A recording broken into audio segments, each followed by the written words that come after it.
नाज़रीन गिरामी अस्सलामु अलैकुम वरहमतुल्लाहि वबरकातुह। सीधी बात के ताज़ा तरीन प्राइम टाइम में आप लोगों का इस्तकबाल है। नाज़रीन गिरामी, मैं अंसार अज़ीज़ नदवी इस वक्त आप लोगों के सामने कुछ अहम तरीन ख़बरें, कुछ वायरल वीडियोस और कुछ तनकीदी तज़्ज़िये लेकर के हाज़िर हुआ। तफसीलात में जाने से पहले आप लोगों से जो दरख्वास्त होती है उस पर तवज्जो करने की अपील करूँगा। सबसे पहले नाज़रीन गिरामी, कर्नाटक के शहर बेंगलोर में मटन को, बकरी की गोश्त को कुत्ते का गोश्त कह करके मुसलमानों के ख़िलाफ़ नफ़रत भड़काने वाला पुनीत केरेहल्ली जो कातिल है, इस पर कत्ल का इल्ज़ाम है, हंगामा मचाने की कोशिश किया था बेंगलुरु के रेलवे अड्डे पर। उसके बाद जो सूरत हाल बनी उसकी तफसीलात आपके सामने पेश कर चुके हैं। इसकी झूठ को और इसके एहतिजाज को देखते हुए पुलिस ने इसको गिरफ्तार में लिया था। इसका नाम पुनीत केरेहल्ली है। एक मुस्लिम नौजवान पर बुरी तरह से हमला करके उसको हैवानों से भी ज़्यादा उसको टॉर्चर करके कत्ल करने का इल्ज़ाम इस हिंदुत्व ज़हनियत के हामिल इस शख्स पर है जिसको आप देख रहे हैं। अब इसके बाद जो है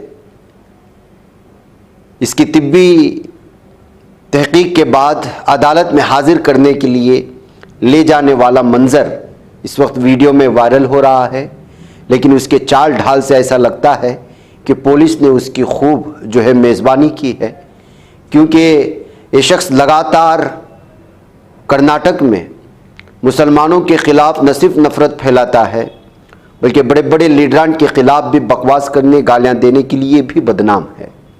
ऐसे में पुरअमन शहर बेंगलोर में एक बार फिर दंगा फसाने के लिए झूठ मूठ जो है मीडिया भी इसका भरपूर सपोर्ट देता हुआ नज़र आया, बग़ैर तहकीक के चिल्लाता हुआ नज़र आया कि जो है कुत्ते का गोश्त परोसा जा रहा है न जाने, लेकिन जब तहकीक हुई तो पता चला कि वो जो है मटन है। तो ऐसी सूरत हाल में जो है ऐसा लगता है कि इसकी खूब मेज़बानी की गई है और इसी वीडियो को दिखा करके इस वक्त अलग अलग तबसरे सोशल मीडिया में किए जा रहे हैं। देखना है कि अदालत में इसको क्या अदालती तहवील में दिया जाता है। जो कुछ भी है इस सिलसिले में मज़ीद तफसीलात सामने आएंगी। नाज़रीन गिरामी, जराइम पेशा अफराद या हवस परस्त लोग किस कदर ख़तरनाक हो सकते हैं। यूपी की बरेली से पुलिस का एक शॉकिंग तफसीलात आई हैं जिसमें 85 साला मुस्लिम बूढ़ी खातून के साथ एक हैवान ने जो है ज़्यादती की है जिस्मानी तौर पर और उनका रेप किया है। राकेश कुमार उसका नाम है जिसको पुलिस ने गिरफ्तार किया है। उस दरिंदे को आप अंदाज़ा लगा सकते हैं, 85 साल की मुस्लिम खातून के साथ इस दरिंदे ने यूपी के बरेली में जो है ये ज़्यादती की है। पुलिस इसी को तफसीलात फराहम कर रही है जिसकी तफसीलात मैंने आपके सामने पेश किया गया है। ऐसी भी दरिंदगी हो रही है नाज़रीन गिरामी, ऐसी भी हैवानियत पेश आ रही है भारत के इस समाज में। अफसोस का मकाम यह है कि इस सिलसिले में जो है कोई कुछ नहीं बोल रहा है। नाज़रीन गिरामी, दरिंदगी की हदें, हैवानियत की हद और एक हैवान को भी शर्मसार करने वाली कौम अगर इस धरती में है तो वो जालिम सहयूनी दरिंदों की और इसराइल की है।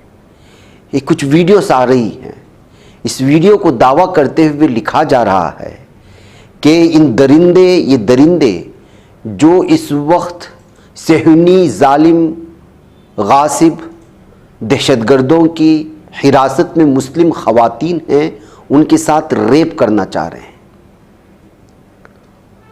और एहतिजाज करते हुए ये सूरत हाल बनाई जा रही है। इस दावे के साथ इन वीडियोस को शेयर किया जा रहा है। बाज़ लोगों ने इस वीडियो को शेयर करते हुए दावा किया कि जो है कुछ दरिंदों ने जो है कुछ ऐसे लोगों को गिरफ्तार किया जो फ़िलिस्तीनी ख़वातीन के साथ ज़्यादती और रेप किया था, उनको आज़ाद कराने के लिए पुलिस के ख़िलाफ़ एहतिजाज कर रही है कि क्यों उनको जो है गिरफ्तार किया। दोनों मामले किस कदर संगीन है, दोनों अगर ख़बरों की तस्दीक होती है तो आप अंदाज़ा लगाएं दुनिया की सबसे बदतरीन कौम है जिससे हैवान भी शर्मा जाए कि जो फ़िलिस्तीनी ख़वातीन के साथ रेप करने वाले को जेल में दाखिल किया गया है तो उसके खिलाफ एहतजाज कर रहे हैं, या फिर दूसरी जो रिपोर्ट है कि ये खुद जो है फ़िलिस्तीनी ख़वातीन को, मुस्लिम ख़वातीन को जो जेल में हिरासत में रखा गया है, उनके साथ रेप करने के लिए पुलिस के साथ जबर से जो है दरवाज़ा तोड़ने की कोशिश कर रहे हैं। ये दो अलग अलग रिपोर्ट और दावों के साथ इस वीडियो को शेयर किया जा रहा है। दोनों में भी किस कदर संगीनी है, किस कदर हैवानियत है, और ये दुनिया एक तमाशा देख रही है, आप अंदाज़ा लगा सकते हैं। ना इन खबरों पर कोई बोल रहा है, ना इनकी इस हैवानियत पर कोई बोल रहा है, ना इनकी इस दरिंदगी पर ना बोल रहा है। इंसानियत को शर्मसार करने वाले हर दिन जो है गज़ा के पट्टी से और जालिम दहशत इसराइलियों की तरफ से जो है इस वक्त ये वीडियोस आ रही हैं। लेकिन अफसोस का मकाम है कि पूरी की पूरे हुक्मरान, अय्याश हुक्मरान सोए पड़े हैं, खिलाफ किसी भी तरह की जो है कोई कार्रवाई नहीं हो रही। नाज़रीन गिरामी, कानवाड़ियों के सिलसिले में अब शायद मैं 8वां, ये मेरा 9वां दिन है इन गुंडों का तस्करा ना हुआ हो। बाज़ गुंडे हैं, बाज़ कानवाड़िए बहुत अच्छे हैं जो अपने काम से काम रखे हुए, अपने अकीदत से अकीदत रखे हुए हैं, लेकिन अक्सरियत ऐसा महसूस होता है कि ये दरिंदगी की हदें पार कर रहे हैं मजहब के नाम पर। अब मेरी जानिब से हर दिन पेश किए जाने वाले वीडियोस को देखें, या सोशल मीडिया में भरी पड़ी हुई है इनके दरिंदगी की ये वीडियोस। ये वीडियो सबसे पहले मैं आपके बारे में तफसीलात रखना चाहता हूं कि राजस्थान में झुंझुनू नामी एक इलाका है, वहां पर खवातीन के लिए मखसूस एक बाथिंग घाट है, यानी कि वहां पर सिर्फ खवातीन नहाती हैं। वहां कूद पड़ी कानवाड़ी नहाने के लिए, तैरने के लिए। अब जो चीज खवातीन के लिए मखसूस है, वहां जाकर के नहाना आपका क्या मतलब है? तो पुलिस उनको जो है वहां से भगाने लगी, बाज लोगों को लाठी चार्ज किया, तो फिर बाद में उसका जो रिवर्स हुआ ये कि खुद पुलिस को पकड़ करके मारना शुरू कर दिया। अब आप अंदाजा लगाएं, क्या मीडिया वाले आपको ये दिखा करके इनकी अकीदत के नाम पर, कानवड़ के नाम पर, गंगा जल को अकीदत के हिसाब से ले जाने के नाम पर किस तरह की गुंडागर्दियां इस वक्त भारत के रास्तों में की जा रही हैं? लोग समझते हैं कि सिर्फ मुसलमान नहीं, सबकी बारी आएगी। देख लीजिए, पुलिस पर हमले हुए हैं। हमने कल पुलिस की गाड़ी को जिस तरह से नेस्तो नाबूद किया, वीडियो आपको दिखाया था। एक और वीडियो आ रही है, देख लीजिएगा। इस जगह का अभी तक तायुन नहीं हुआ है, लेकिन यहां पर पुलिस थाने को ही आग लगाने की कोशिशें हो रही है। पुलिस थाने में घुस कर की गुंडागर्दी करने की कोशिश हो रही है, और पुलिस बाहर खड़ी भी है। ये इस वक्त जो है मजहब के नाम पर गुंडागर्दी और दादागिरी चल रही है नाज़रीन गिरामी, भारत के उन रास्तों पर जिन रास्तों से ये कानवाड़िए गुजर रहे हैं। अफसोस का मकाम ये है कि इन गुंडागर्दी पर कोई कुछ भी बोलने को तैयार नहीं है, कोई किसी भी तरह की कार्रवाई करने को तैयार नहीं है। अगर इनको इसी तरह ये आज़ादी देती जाती रही तो आगे की जाकर के क्या सूरत हाल बनेगी, किस तरह की जो है सिचुएशन पैदा होगी, ये कहा नहीं जा सकता। कहते हुए इन वीडियोस को इस बार फिर सोशल मीडिया में जो इंसाफ पसंद हिंदू भाई हैं शेयर करते हुए तबसरा करने की कोशिशें कर रहे हैं। नाज़रीन गिरामी, भारत की एक और भयानक तस्वीर इस वक्त आप देख लीजिएगा इस खातून की। मुमकिन है कोई गलती की होगी, कबाइली में, देहातों में जब होता है गलतियाँ, लेकिन उसके बेटों के सामने, उसकी फैमिली के सामने खातून को चेहरे पर कालिक पोत करके, सर मुंडवा करके, उसको बांध करके, चप्पर का हाल पहना करके जो जुल्म ज़ियादती की इंतहा की हुई है, ये वो हकीकत है जो भारत की इस वक्त देहातों में, कबाइलों में पाई जाती है। ऐसा महसूस होता है कि यहाँ की इंतज़ामिया की, पुलिस की, अदलिया की, कानून की अब कोई नहीं चल रही है, बस गुंडों की, और अपने अपने समाज में जिस तरह की जो रिवायत चली आ रही है उसी को फॉलो करते हुए नजर आ रहे हैं। ताज़ा तस्वीर है, लेकिन जगह की तायुन के बगैर ये पहुंची हुई है। मुमकिन है कि शाम तक इसकी तफसीलात मिल जाए, लेकिन आप देखिए, इस दरिंदगी की हद को देखिए, इस हैवानियत की हद को देखिए। हर 8-15 दिन में इस तरह की तस्वीर भारत के किसी न किसी रियासत से, किसी न किसी रियासत के किसी देहात से या किसी कबीले से निकल करके सामने आ जाती है, और फिर वो दब जाती है किसी अखबार के किसी कॉर्नर की एक मुख्तसर सी खबर बन करके, और दबा दी जाती है। ये हकीकी कहानी है नाज़रीन गिरामी, जिस पर बारहा बोलना जाना चाहिए और बोलते रहना चाहिए, लेकिन आप खुद जानते हैं कि इस वक्त हमारे मीडिया में और पार्लियामेंट्स में किस तरह की डिबेट्स हो रहे हैं। नाज़रीन गिरामी, एक और तस्वीर आई आज। पूना कस्टम्स डिपार्टमेंट ने आज एक ऐसे ग्रोह का पर्दाफाश किया है जो कीमती जंगली जानवरों के चमड़े की खरीदो फरोख्त करते हैं या स्मगलिंग करते हैं। अब आप देख लीजिएगा, टाइगर का स्किन है ये, बाघ का। बताया जा रहा है कि 8 करोड़ की मालियत लगती है इसकी, इस पूरी चीज की, इंटरनेशनल मार्केट में।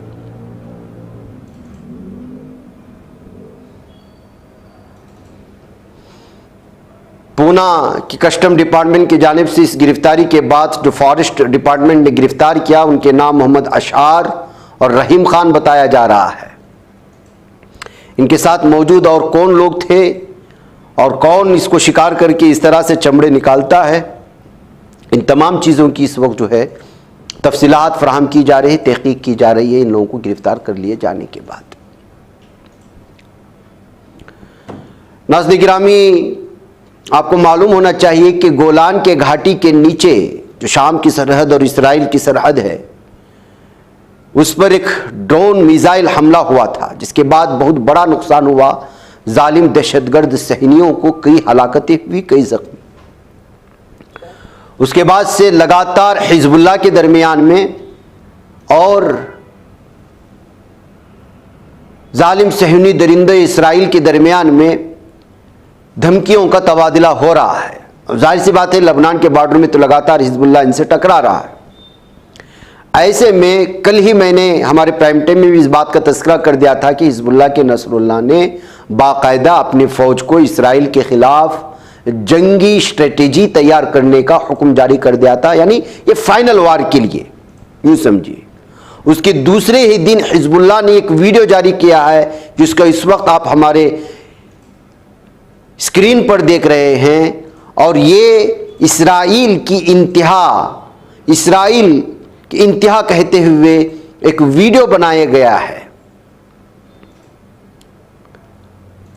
तमसीली वीडियो कह सकते हैं आप, कि किस तरह दाहिया एयरपोर्ट या उनका जो फौजी अड्डा है वहाँ, और उसके बड़े बड़े जो अलग अलग तरह की चीज़ें हैं उसको निशाना बनाया जाएगा, और हिजबुल्लाह के मिसाइल के निशाने पर हैं उसको जो है पूरी तरह से इस तखयलाती या तसव्वुराती वीडियो में बताने की कोशिश करते हुए इस सोशल मीडिया में इस वीडियो को पूरी तरह से फैला दिया गया है।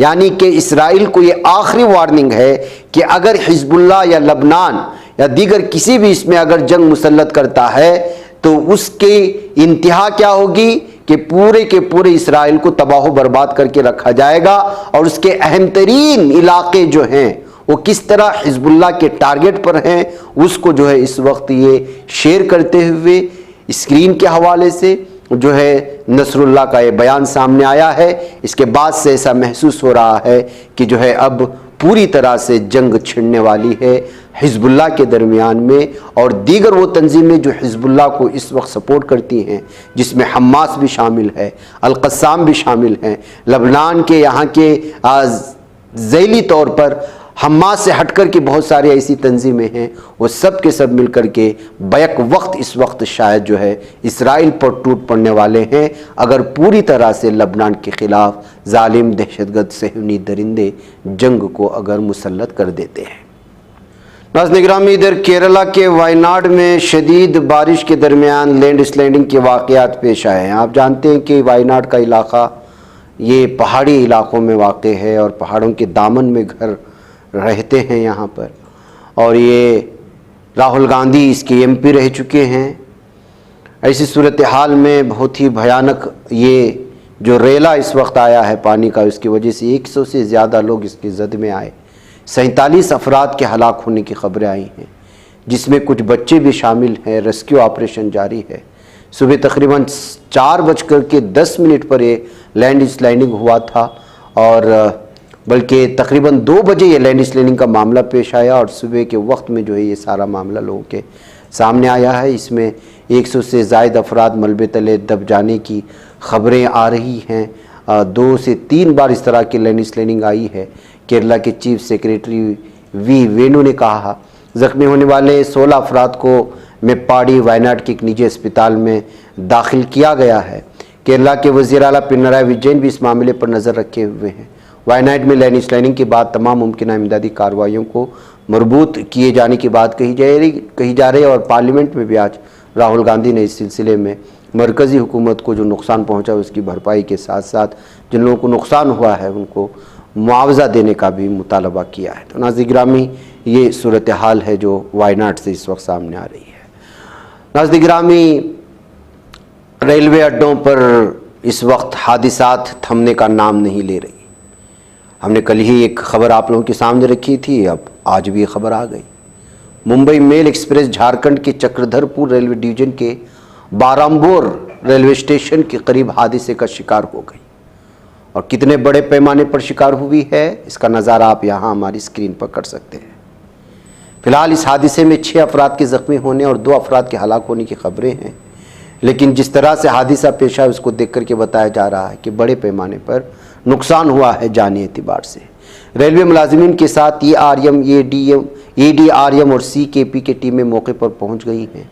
ये भी जो है सुबह तकरीबन 3:45 पर हादसा पेश आया है चक्रधरपुर के मौके पर, जब सारे के सारे लोग सो रहे होते हैं। वायनाड का भी उसी वक्त मामला पेश आया है, दिन के मौके पर जब लोग जाग रहे हों।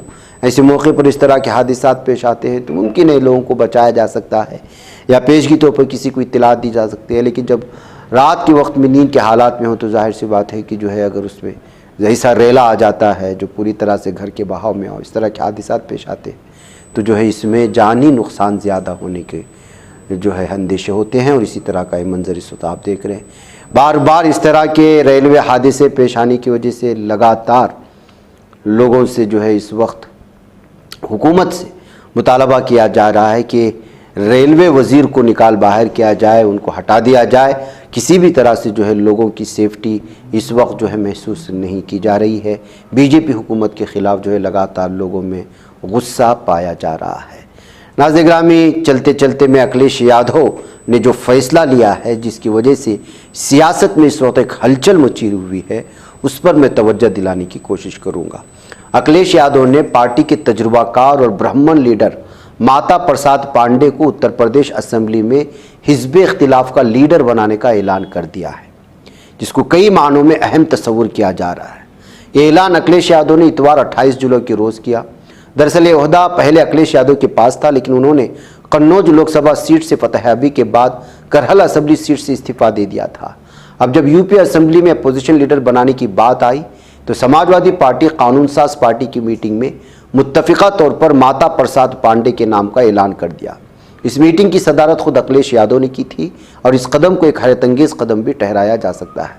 इसके अलावा समाजवादी पार्टी ने एक मुस्लिम चेहरा कमाल अख्तर को यूपी असेंबली में पार्टी का चीफ व्हिप भी मुकर्रर कर दिया। तो इस तरह से ब्राह्मण की सियासी बाजी भी मार ली और मुसलमानों को भी खुश कर दिया।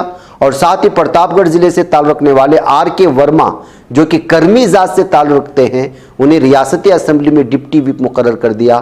तो इस तरह कर्मी के एक बहुत बड़े ज़ात को भी अपने करीब करने के लिए एक अलग ही सियासी तौर पर एक कार्ड खेला है, जिसको जो है ये अखिलेश यादव की समाजी सूझबूझ कहते हुए लोग अलग अलग तबसरा करने की कोशिशें हुई हैं। यानी यादव और जितने भी जो OBC और इस तरह के जो हैं तो उन्हीं के पास हैं ही, साथ में जो है ब्राह्मण के तबके को और मुसलमानों के एक नाराज़ तबके को, इस तरह कर्मी ज़ात जो उनसे दूर होती जा रही थी उनको खुश करने के लिए इन तमाम लोगों को लेकर के अलग अलग और अहम तरीन ओहदे दे करके अगले आने वाले असेंबली इंतखाबात की अखिलेश यादव ने जिस समाजी सूझबूझ के साथ सियासी दाव खेला है उसको लेकर के जो है अलग अलग तबसरे शुरू हो चुके हैं। अब देखना यह है कि इसका फ़ायदा अगले आने वाले असेंबली इंतखाबात में अखिलेश यादव को कहाँ तक पहुँचा सकते हैं। नाज़रीन, मुझे इजाज़त दें। अस्सलामु अलैकुम रहमतुल्लाहि व बरकातुहू। बच पाता है कोई सहाफ़ी की निगाहों से मिलाता है ये लोगों को मोहब्बत की पनाहों से। करम और दर्द का है एक संसार, सीधी बात। अजीमत जुर्अतो हिम्मत का है इजहार, सीधी बात। अजीमत जुर्अतो हिम्मत का है इजहार, सीधी बात। ये चैनल हक निगर बनकर कुचल देता है फितनों को।